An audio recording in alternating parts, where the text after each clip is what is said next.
أما بعد فأعوذ بالله من الشيطان الرجيم. قال الله تبارك وتعالى في كتابه المجيد بسم الله الرحمن الرحيم وأنزلنا إليك الذكر لتبين للناس ما نزل إليهم ولعلهم يتفكرون. آمنت بالله صدق الله العظيم.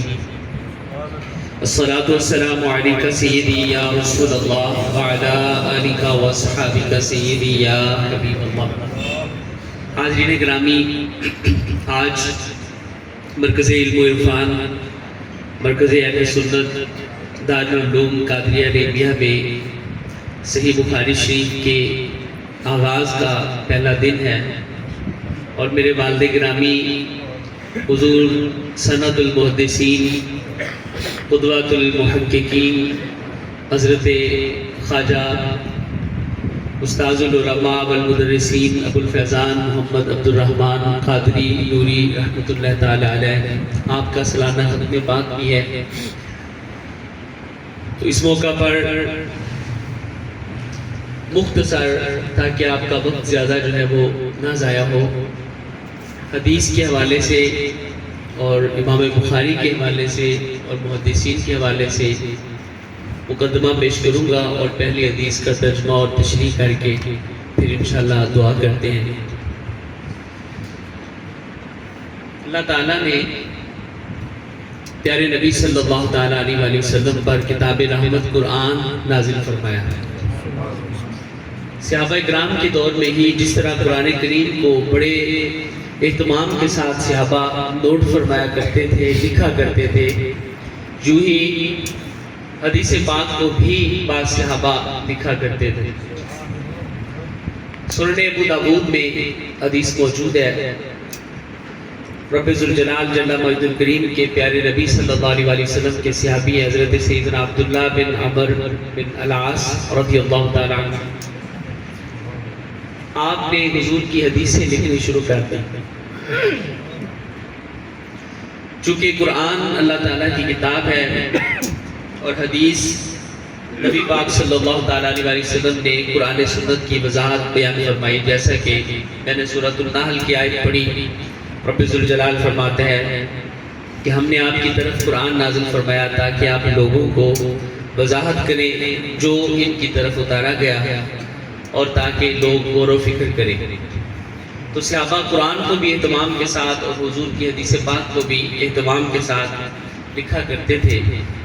حضرت سیدنا عبداللہ بن عمر رضی اللہ تعالیٰ عنہ، آپ حضور کے زمانہ اقدس میں ہی حدیث لکھنی آپ نے شروع کر دی. سنن ابو داؤد میں حدیث موجود ہے کہ بعض جو صحابہ تھے انہوں نے، قریش کے اصحاب نے انہیں کہا کہ عبداللہ بن عمر، آپ ہر چیز لکھتے ہو، حضور صلی اللہ علیہ وسلم بتقاضۂ کرم، بتقاضۂ بشریت، کبھی حضور کسی غصے میں ہو سکتے ہیں، کبھی حضور شفقت میں ہو سکتے ہیں، کبھی صحابہ کے ساتھ جو ہے وہ پرلطف گفتگو فرما رہے ہوتے ہیں. تو عبداللہ بن عمر، آپ ہر چیز نہ لکھا کریں، جو دین کا مسئلہ حضور بیان کریں وہ لکھا کریں. تو آپ نے اس چیز کا ذکر جب حضور صلی اللہ علیہ وسلم سے کیا تو حضور صلی اللہ علیہ وسلم نے ارشاد فرمایا کہ اللہ کی قسم، جو میرے منہ سے نکلتا ہے وہ حق ہوتا ہے. وہ مذاق تم سمجھو، میرا لطف انداز سمجھو، میرا غصے کا انداز سمجھو. تو اس طرح کی بات نہ کرو کہ وہ بات لکھنی ہے وہ نہیں لکھنی، وہ لکھنی ہے وہ نہیں لکھنی. فرمایا کہ اللہ کی قسم، اس میرے منہ سے جو نکلتا ہے وہ حق نکلتا ہے. تو اس بنیاد پر صحابہ کرام اور تابعین نے اور اس کے بعد کے زمانہ والوں نے بڑے اہتمام کے ساتھ احادیث کو لکھنا شروع کیا. حضرت امام بخاری رحمۃ اللہ تعالی علیہ نے، آپ کے والد گرامی نے بڑی محنت سے، بڑی احتیاط کے ساتھ رزق حلال جمع کیا، اور آپ کا جب وقت وصال آیا تو اپنی بیوی سے کہا کہ میرے بیٹے محمد کو دین کا علم پڑھانا ہے. ہوا یہ کہ امام بخاری نابینا ہو گئے.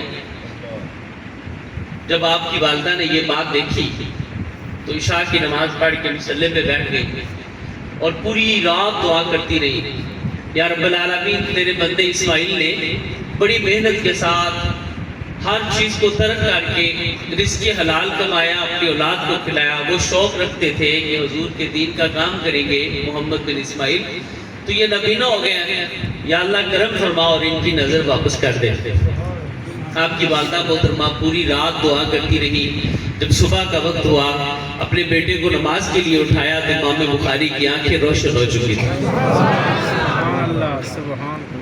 حاضرین گرامی، اس سے ایک بات یہ بھی سمجھ آئی کہ اگر ہم چاہتے ہیں کہ ہمیں روشنی ملے ظاہری باطنی، تو اپنی اولاد کو رزق حلال کھلائیں اور انہیں دین کے لیے وقف کریں. کوشش کریں کہ وہ زیادہ سے زیادہ حضور صلی اللہ علیہ وسلم کے دین کا کام کر سکیں. حضرات گرامی، پھر آپ ہوئے کہ بڑے لمبے سفر کیے. اختصار کے ساتھ آپ فرماتے ہیں کہ 6 سال میں حجاز مقدس میں رہا، مکہ المکرمہ کے علماء کے ساتھ، مدینہ المنورہ کے علماء کے ساتھ احادیث پڑھتا سنتا رہا. زمین میں بڑے لمبے سفر کیے. آپ عربی نہیں تھے، اجمی تھے امام بخاری. روس کی ایک ریاست غالباً تاجکستان، وہاں کے تھے آپ، لیکن سفر کیا دین کے لیے. مدینہ المنورہ میں، مکہ المکرمہ میں حاضریاں دیتے رہے. تو 6 بار آپ فرماتے ہیں میں نے حجاز مقدس کی طرف سفر کیا. پھر آپ فرماتے ہیں کوفہ اور بغداد کی طرف جو میں نے سفر کیا وہ میں گن ہی نہیں سکتا، وہ لاتعداد مرتبہ کیا. یہاں پر مفکرین یہ بات فرماتے ہیں کہ جو امام بخاری نے مدینہ منورہ، مکہ المکرمہ کا سفر جو ہے اسے گنا ہے، اور کوفہ اور بغداد کے سفر کو گنا ہی نہیں. فرماتے ہیں میں گن ہی نہیں سکتا کتنی بار میں سفر کر کے گیا. اس کی وجہ کیا ہے؟ تو آپ فرماتے ہیں اس کی وجہ یہ ہے، کوفہ ایک ایسا شہر ہے کہ جس سے حضرت فاروق اعظم رضی اللہ تعالیٰ عنہ آپ نے بسایا، پھر اس کے بعد حضرت مولا علی المرتضیٰ نے اسے آباد فرمایا. جناب وہاں کوفہ پر تشریف فرما رہے، اور پیارے نبی صلی اللہ علیہ وسلم کا فرمان ہے کہ میں علم کا شہر اور علی علم کا دروازہ ہے. تو جو شہر میں آنا چاہتا ہو وہ دروازے میں بار بار آتا ہے. اس شہر میں جانے کے لیے تو اس کو تعداد یاد رہتی ہے کہ میں شہر میں کتنی بار گیا یا گھر میں کتنی بار گیا، لیکن دروازے میں داخل ہونے کے لیے اس کو تعداد یاد نہیں رہتی، کیونکہ شہر میں داخل ہونے کے لیے دروازے میں بار بار داخل ہوتے ہیں، بار بار نکلتے ہیں. تو وہاں پر فیضان تھا حضرت سید علی المرتضیٰ کا، حضرت عبداللہ بن مسعود رضی اللہ تعالیٰ عنہ کا، حضرت سیدنا حماد کا، اور پھر حضرت سیدنا امام اعظم ابو حنیفہ رضی اللہ تعالیٰ عنہ کا. حضرت امام بخاری نے جو سب سے پہلی حدیث بیان کی وہ بھی حضرت امام ابو حنیفہ آپ کا فیضان ہے. تو آپ نے بخاری شریف میں بے شمار احادیث بیان فرمائی کہ ان میں سے جو بڑی اونچی سند کی حدیث ہے وہ اس کو گنا جاتا ہے کہ جس کی سند میں راویوں کی تعداد کم ہو. مثال کے طور پر ایک حدیث نبی پاک صلی اللہ علیہ وسلم سے ایک صحابی نے روایت کی، پھر ایک تابعی نے، پھر تبع تابعی نے، پھر اس کے بعد 3-4 اور استاد ہوئے، پھر جا کے امام بخاری کی باری آئی. یہ لمبی سند ہوتی ہے. چونکہ طلباء کرام تو ہے، ان کے ساتھ پورا سال میں مخاطب رہوں گا، چونکہ عوام بھی ہے تو آسان الفاظ میں وہ فقہی اصول حدیث کی اصطلاحات استعمال نہیں کر رہا. تو جو اعلیٰ سند ہوتی ہے وہ ہوتی ہے جس کے راوی کم ہو. اور امام بخاری نے صحیح بخاری میں 22 ایسی احادیث بیان فرمائی ہیں کہ جن میں نبی پاک صلی اللہ علیہ وسلم اور امام بخاری کے درمیان 3 واسطے.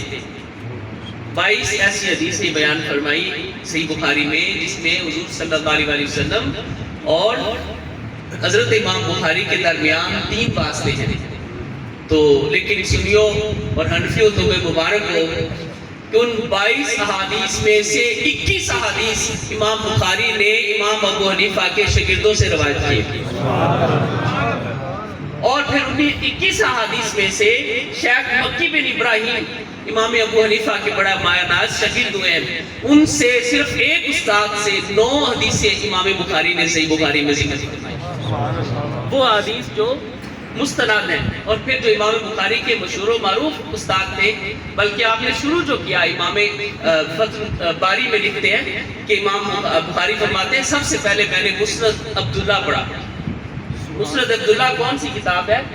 یہ حضرت امام ابو حنیفہ کے شاگرد حضرت سیدنا عبداللہ بن مبارک رضی اللہ تعالیٰ عنہ کی مسند. حضرت عبداللہ بن مبارک ایسے کامل ولی اللہ تھے، ایک دن باغ میں آرام فرما رہے تھے تو آپ کی والدہ نے آپ کے پاس ایک بڑا سانپ دیکھا، تڑپ گئی کہ میرے بیٹے کو سانپ ڈس لے گا، ایسا ایسا گئی کہ میں تدبیر کروں سانپ کو اپنے بیٹے سے پیچھے ہٹانے کی، لیکن جب قریب آتی ہیں تو منظر یہ عجیب دیکھتی ہیں کہ اس سانپ کے منہ میں ایک پھول ہے اور حضرت عبداللہ بن مبارک کے چہرے کو ہوا دے رہا ہے کہ محمد سے وفا تو نے تو ہم تیرے ہیں، یہ جہاں چیز ہے کیا لوح و قلم تیرے ہیں۔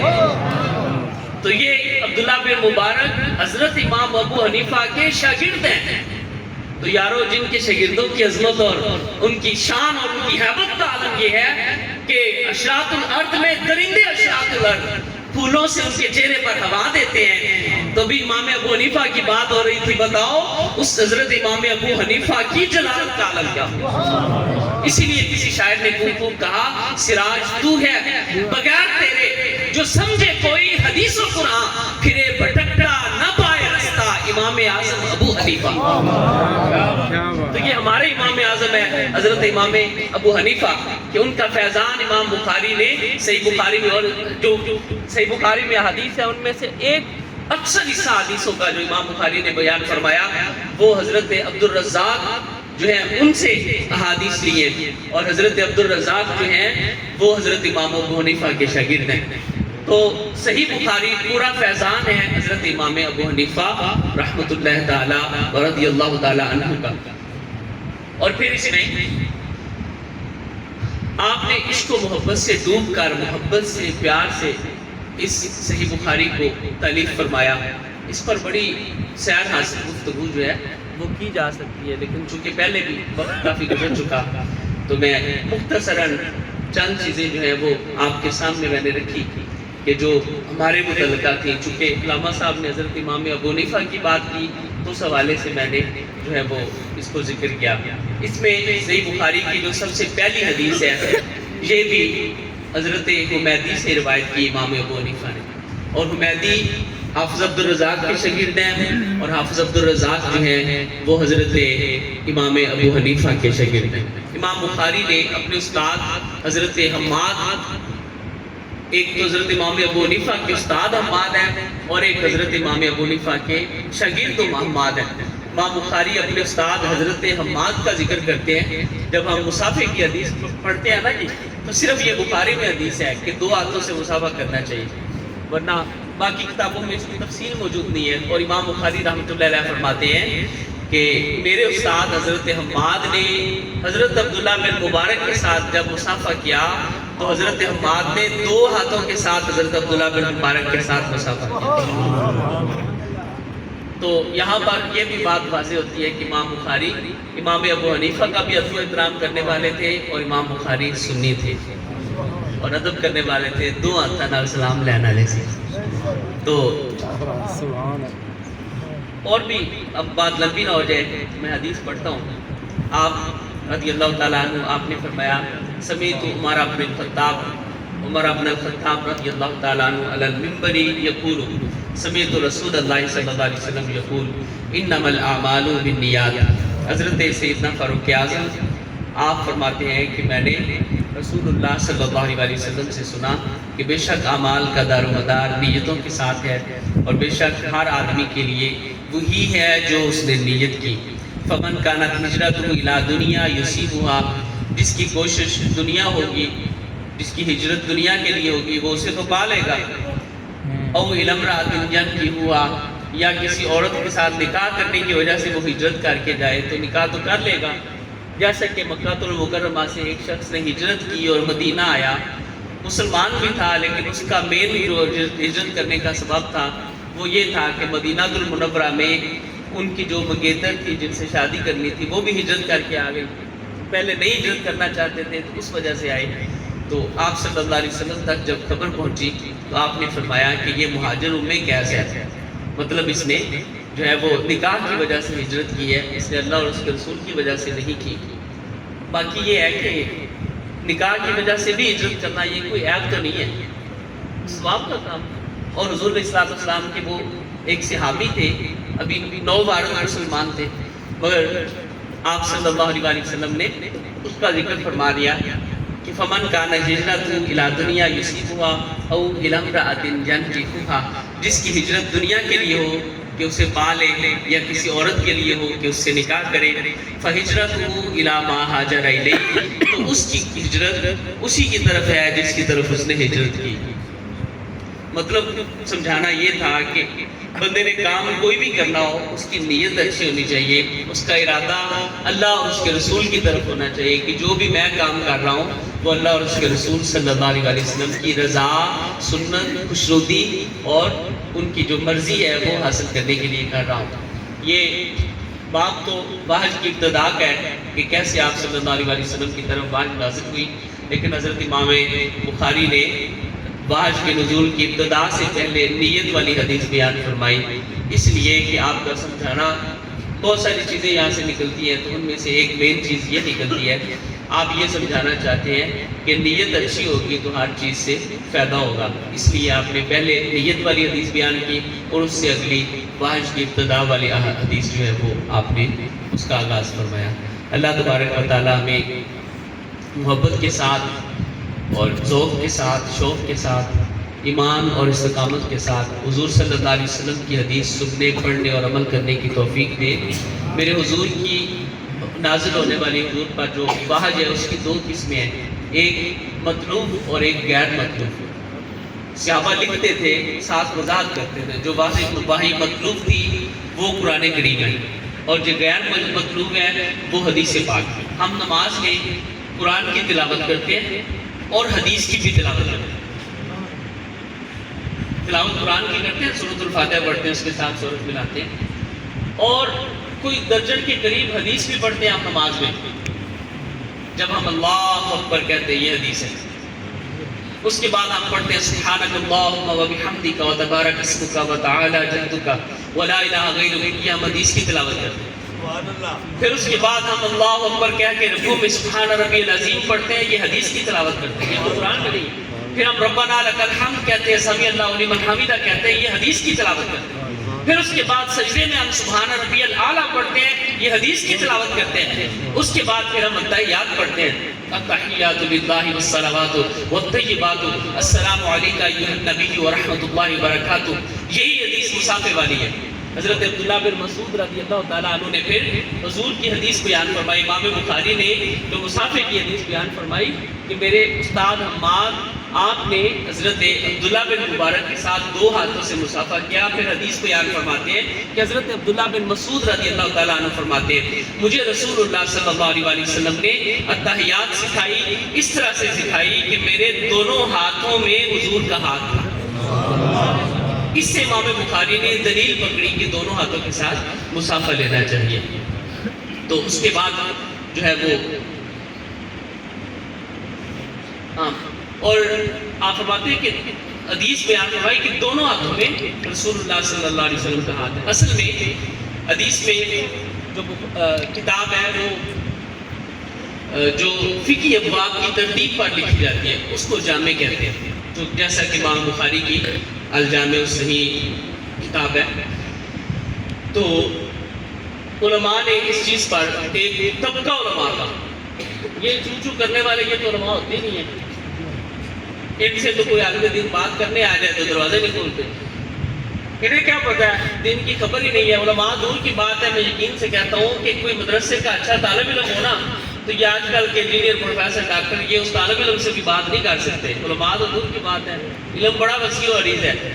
تو امام بخاری نے صحیح بخاری، بہت سارے علماء کا یہ بھی کہنا ہے کہ یہ فقہ کی کتاب لکھی ہے، اس پر دلیل یہ دیتے ہیں کہ حدیث کی کتاب جس نے بھی لکھی وہ صرف حدیث لکھتے ہیں، مسئلہ نہیں لکھتے۔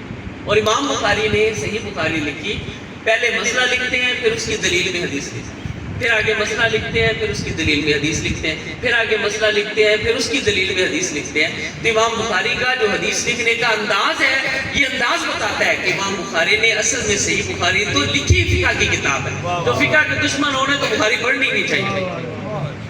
آپ دیکھ لیں، ساری بخاری آپ کے سامنے ہے، فہرست والی، ترجمے والی دیکھ لیں، ترجمے والی بھی دیکھ لیں، کوئی کسی غیر مقلد کا ترجمہ وہی دیکھ لیں، اس میں بھی آپ کو یہی بات ملے گی کہ امام بخاری پہلے مسئلہ بیان کرتے ہیں، پھر اس کی دلیل میں حدیث بیان کرتے ہیں، پھر مسئلہ بیان کرتے ہیں، پھر اس کی دلیل میں حدیث، پھر مسئلہ بیان کرتے ہیں، پھر اس کی دلیل بیان کرتے ہیں، حدیث بیان کرتے ہیں، اور پوری حدیث بھی کئی دفعہ نہیں بیان کرتے، جتنا مسئلہ بیان کرتے ہیں اتنی حدیث بیان کرتے ہیں، باقی چھوڑ دیتے ہیں۔ آگے جب باقی حدیث جس مسئلے کی دلیل بنتی ہو، جب وہ مسئلہ بیان کرتے ہیں تو اس حدیث کا دوسرا حصہ وہاں پر بیان کرتے ہیں۔ تو یہ امام بخاری کا اسلوب اور طرز بیان یہ بتاتا ہے کہ امام بخاری نے اصل میں یہ کتاب لکھی ہی فقہ کی ہے، اور علماء کا یہ طبقہ مانتا ہے کہ امام بخاری ایک مجتہد تھے جو خود اجتہاد کرتے تھے، اور یہ اجتہاد حضرت امام ابو حنیفہ کا فیضان ہے۔ حضرت امام شافعی رحمۃ اللہ تعالی علیہ آپ فرماتے ہیں الفقہاء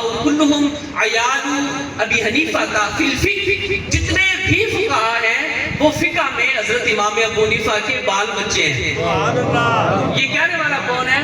حضرت امام محمد بن ادریس شافعی رضی اللہ تعالیٰ عنہ، جو ہے جن کی اپنی ایک بہت بڑی فقہ ہے۔ تو خیر یہ اب نماز میں ہم اتحیات پڑھتے ہیں تو یہ حدیث کی تلاوت ہے، السلام علیکم ایھا النبی ورحمۃ اللہ وبرکاتہ۔ جب یہ حدیث سنا دی حضور نے، صحابہ نے یاد کر لی، تو بعض صحابہ نے عرض کیا یا رسول اللہ ہمیں سلام کا تو پتہ لگ گیا ہے، جب آیت نازل ہوئی نا صلو علیہ وسلموا تسلیما، حضور پر صلوات پڑھو اور سلام پڑھو، یا رسول اللہ ہمیں سلام کا پتہ چل گیا، کہتا ہے یاد میں ہم کہتے ہیں السلام علیکم ایھا النبی ورحمۃ اللہ۔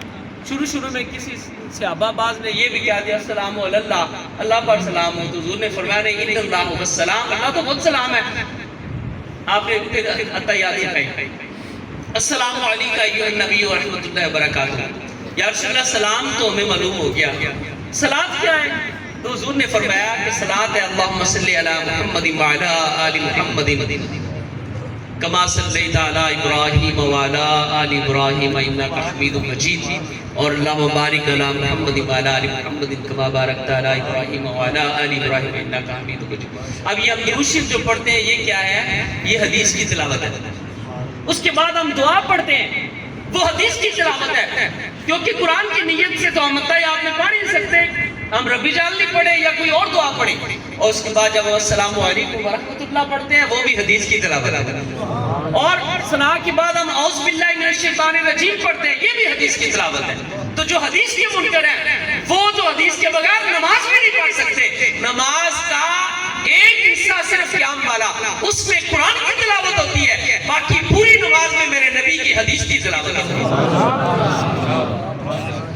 تو یہ حدیث ہے حضور صلی اللہ علیہ وسلم کی، تو اس کی اہمیت کا یہاں سے اندازہ لگا لیں کہ حدیث ہم تلاوت نہ کریں تو نماز نہیں ہوتی۔ اللہ تعالیٰ ہمیں حضور کی حدیث سے پیار کرنا نصیب فرمائے۔ اور باقی رہی اہم بات کہ کچھ لوگ جو ہیں وہ کہتے ہیں ہم صحابہ والے ہیں، کچھ کہتے ہیں ہم اہل بیت والے ہیں، کچھ کہتے ہیں ہم حدیث والے ہیں، کوئی بھی یہ نہیں کہتا کہ ہم قرآن والے ہیں۔ ایک دفعہ کسی نے ایک بڑی بات کی، کہنے لگا جی ہم تو جی حدیث والے ہیں اور آپ تو حدیث والے نہیں کہلواتے، آپ کہتے ہو ہم فقہ والے ہیں۔ تو میں نے کہا کہ بھائی آپ تو شرک کرتے ہو، توحید سے زیادہ رسالت کو مانتے ہو، جی کیسے؟ جی قرآن اللہ کا ہے اور حدیث حضور کی ہے، آپ کو تو چاہیے کہ آپ نے ہم اہل قرآن ہیں، قرآن کو چھوڑ کے حدیث کی طرف آنا یہ تو تنزل ہے آپ کا۔ اگر اسلام سے پیار ہوتا تو پھر اہل حدیث کہنے کے بجائے اہل قرآن کہتے آپ لوگ۔ تو حقیقت میں اہل حدیث وہی ہے جو صاحب حدیث پیارے نبی صلی اللہ علیہ وسلم سے محبت اور پیار کرتے ہیں۔ کسی شاعر نے کہا تھا بنا عشق نبی کے جو پڑھتے ہیں بخاری، آتا ہے بخار کو نہیں آتی بخاری۔ بخاری شریف، امام بخاری بہت بڑے عاشق رسول تھے، اور ہر حدیث لکھنے سے پہلے آپ غسل کر کے پھر حدیث لکھتے تھے۔ حدیثوں کی جو ہے وہ تحریر امام بخاری نے مکہ المکرمہ میں کی، اور حدیثوں پہ جو باب اور مسائل امام بخاری نے لکھے، جو آپ نے فقہ لکھی، وہ مدینہ المنورہ میں حضور کی بارگاہ میں بیٹھ کے لکھی۔ تو یہ حضور کے پیار کے ہی جلوے ہیں کہ جب ہم صحیح بخاری پڑھتے ہیں تو ہمارے سامنے کتاب ہوتی ہے شیخ محمد بن اسماعیل رحمۃ اللہ علیہ کی، لیکن نگاہوں کے سامنے اور دل کی آنکھوں کے سامنے پیارے نبی صلی اللہ علیہ وسلم کے جلوے ہوتے ہیں۔ اللہ پاک ہمیں حضور کی محبت میں رہ کر قرآن و حدیث سیکھنا سکھانا نصیب فرمائے۔ آپ احباب اپنا قیمتی وقت نکال کر تشریف لائے تو میں اپنی طرف سے اور دارالعلوم قادریہ نیمیا کی پوری انتظامیہ کی طرف سے اور مدرسین کی طرف سے آپ سب حضرات کا شکریہ ادا کرتا ہوں۔ اللہ آپ کو بہت زیادہ عزتوں سے نوازے، خیر و عافیت فرمائے۔ محمد زیاد صاحب نے اعلان کیا 13 تاریخ کو جو ہے وہ خواتین کا تربیتی اجتماع ہے، اللہ تبارک و تعالیٰ اسے بھی کامیابی سے ہمکنار کرے۔ ہم سب اس مدرسے کی خدمت گزار ہیں، یہ آپ کا ادارہ ہے، آپ ہی کی خدمت سے چلتا ہے۔ اگر آپ سارے لوگ جو ہیں وہ اس ادارے کی طرف توجہ اور محبت نہ فرمائیں تو کوئی خود بخود نہیں چلا سکتا۔ یہ اللہ تعالیٰ کے حکم اور اس کی فضل سے میرے دادا جان حضور محقق اہل سنت آپ فرماتے